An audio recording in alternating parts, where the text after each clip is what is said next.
Hello everyone, আসসালামু আলাইকুম। Welcome to my channel. আজকে আরেকটি নতুন রেসিপি নিয়ে আপনাদের কাছে আমি হাজির হয়েছি।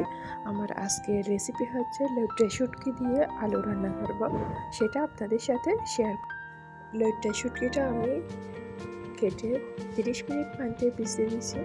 তারপরে এটা আমি পরিষ্কার করে ধুয়ে নিয়েছি লেবু, লবণ আর হলুদ দিয়ে। এটা একদম রান্নার উপযোগী হয়ে গেছে। আর এদিকে আমি নিয়ে নিয়েছি পেঁয়াজ কুচি, রসুন আর কাঁচামরিচ। আর এখন নিয়ে নিয়েছি আমি আলু। এটা কালো না হওয়ার জন্য, কষ বের হওয়ার জন্য পানিতে ভিজিয়ে রাখছি কেটে। এদিকে আমি চুলায় একটা ফ্রাই প্যান বসিয়ে দিয়েছি। ফ্রাই প্যান গরম হলে এখন আমি এতে তেল দিয়ে দিচ্ছি। আজকে আমি সরিষার তেল দিয়ে রান্না করতেছি। তো এখন আমি রসুন দিয়ে ফেলবো। এখন তেলে আমি রসুন দিয়ে দিয়েছি। ওখানে রসুন দেওয়ার সময় 2 টুকরা পেঁয়াজও চলে গেছে, অসুবিধা নাই। তো এখন রসুনগুলো একটু ব্রাউন কালার হয়ে আসলে আমি এতে দিয়ে দিব এই পেঁয়াজ কুচিগুলো। পেঁয়াজ কুচি একটু বেশি করে কাটা হয়েছে।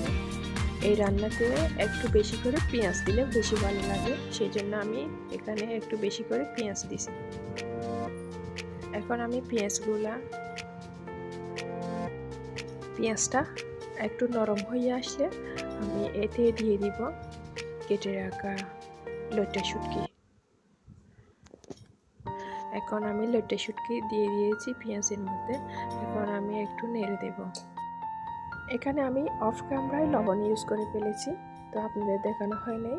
এটা একটু কষানোর পর আমি পেস্ট করে রাখা মশলা সব দিয়ে দিব।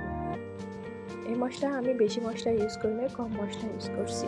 এখন আমি মশলাটা দিয়ে দিব। এখন আমি মশলাটা দিয়ে দিয়েছি।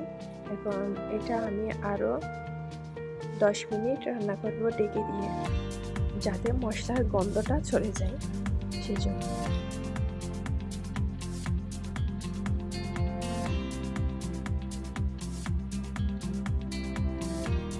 10 মিনিট রান্না করার পর এটা পানি টেনে আসছে, একদম শুকাই গেছে, মাখা মাখা হয়ে গেছে। এরপর আমি এখন দিয়ে দিব কেটে রাখা আলু।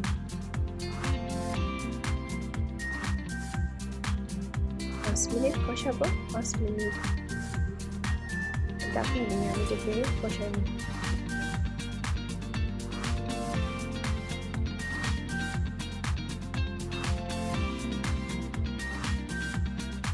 এখন আমি পানি অ্যাড করে দিব।